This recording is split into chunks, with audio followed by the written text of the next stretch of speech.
Isaiah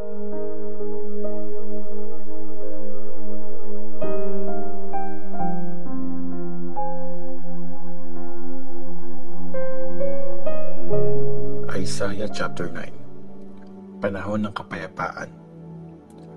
Pero mawawala na ang dilim sa mga matagal nang naghihirap.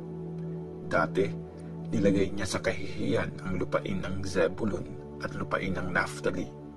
Sa future, mabibigyang parangal ang mga parteng ito. Ang daan papuntang dagat, lagpas ng Jordan at Galilee kung saan nakatira ang mga dayuhan. Ang mga taong naglakad sa dilim ay nakakita ng matinding liwanag. Silang nakatira sa lupain ng malalim na kadiliman. May ilaw na suminag. Binigyan mo ng tuwa ang bayan. Saya nila ay dinagdagan. Nagagalak sila sa mga ginawa mo.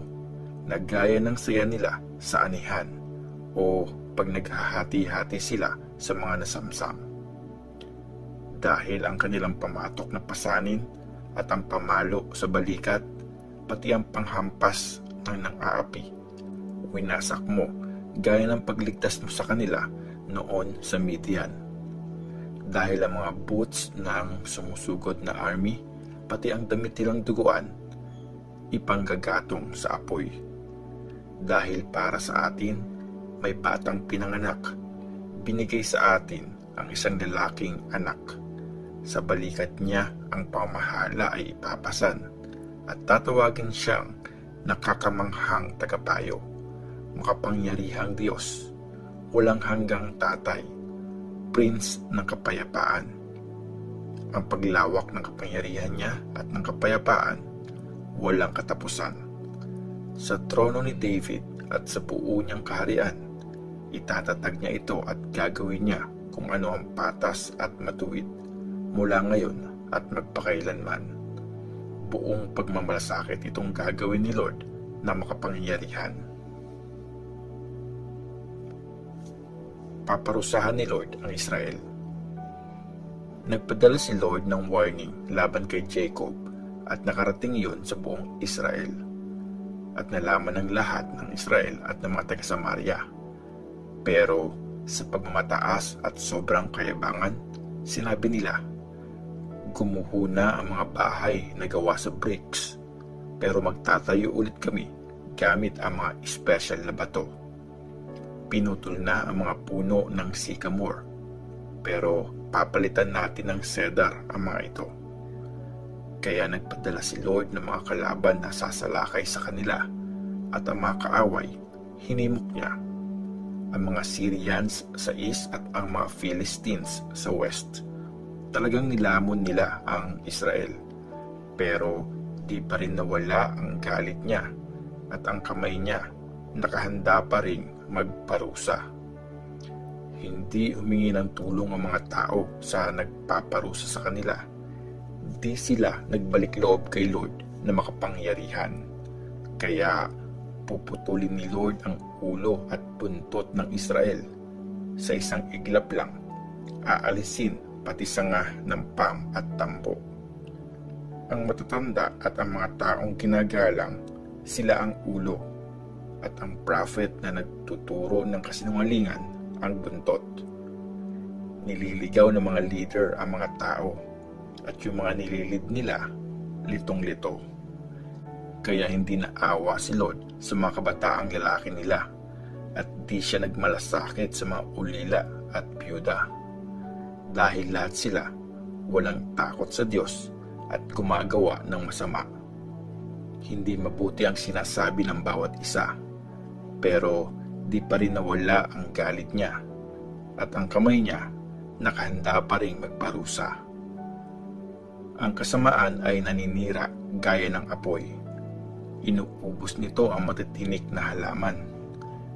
Sinusunog nito ang malalagong forest, at ang makapal na usok nito umaakyat sa langit. Dahil sa matinding galit ni Lord na makapangyarihan, nasunog ang lupain, at ang mga tao parang panggatong na tinuring. Wala silang pakialam sa isa't isa. Sumunggab sila ng pagkain sa kanan pero gutom pa rin sila. Lumamon man sa kaliwa, di pa rin busog. Kinain na rin nila pati laman ng kapwa nila. Nilamon ng Manase ang Ephraim. Nilamon din ng Ephraim ang Manase. At magkasama sila laban sa Juda. Pero di pa rin nawala ang galit niya. At ang kamay niya nakahanda pa rin magparusa.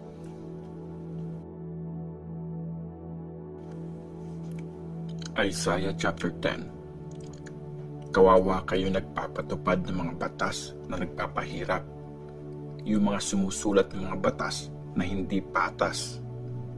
Yan ang ginagawa nyo para di bigyang hustisya ang mga nangangailangan at tanggalan ng karapatan ang may hirap para masamsam kung anong meron ang mga biyuda at pagsamantalahan ang mga ulila.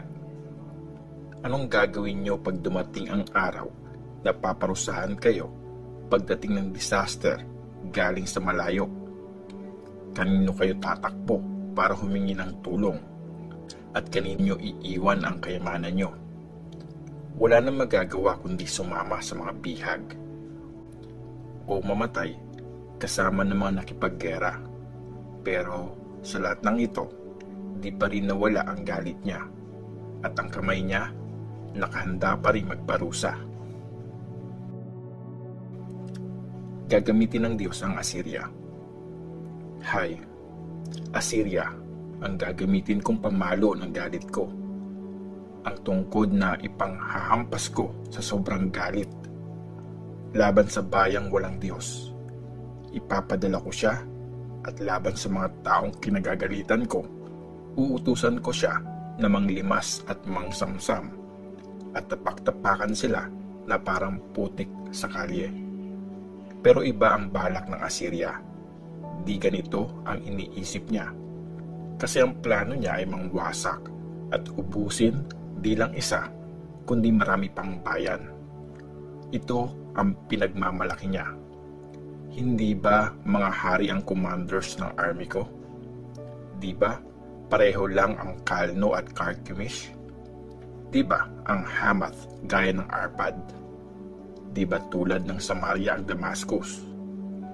Gaya ng pagsakop ko sa mga kaharian ng mga Diyos-Diyosan, mga inukit na ribultong mas marami pa kaysa sa mga nasa Jerusalem at Samaria.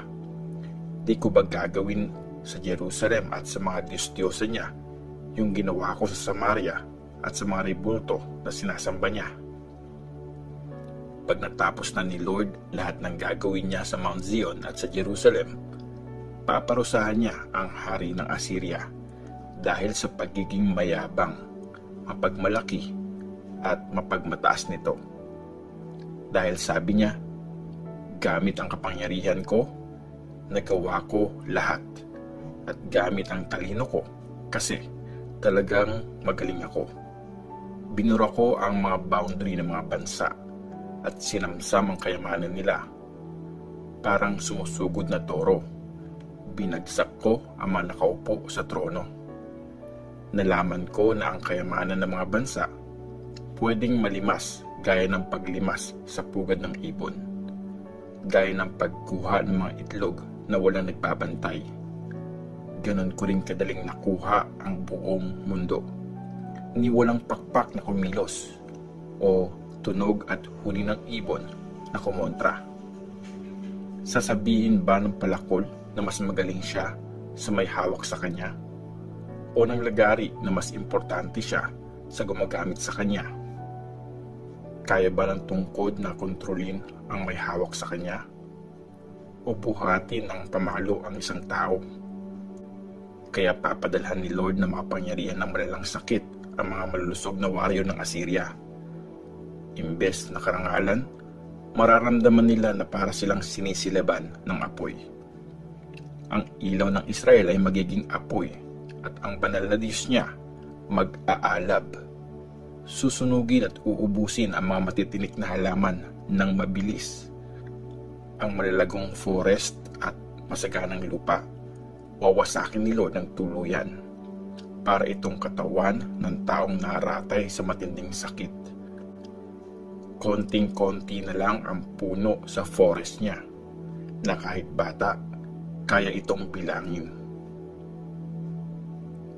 Ang mga survivors ng Israel. Sa araw na yon, ang mga matitira sa Israel, ang mga survivors ng lahi ni Jacob, ay hindi na aasa sa nanakit sa kanila. Magtitiwala na sila ng buong buo kay Lord, ang banal na Diyos ng Israel. May mga survivors, mga matitira sa lahi ni Jacob na magbabalik sa mapangyarihang Diyos. Kahit kasing dami ng buhangin sa dagat ang mga Israelites, iilan lang sa kanila ang makakabalik. Sure, nawawasakin sila. Dahil ito ang dapat sa kanila. Talagang tutuparin ni Lord na makapangyarihan ang pagwasak na sinabi niyang mangyayari sa buong bayan.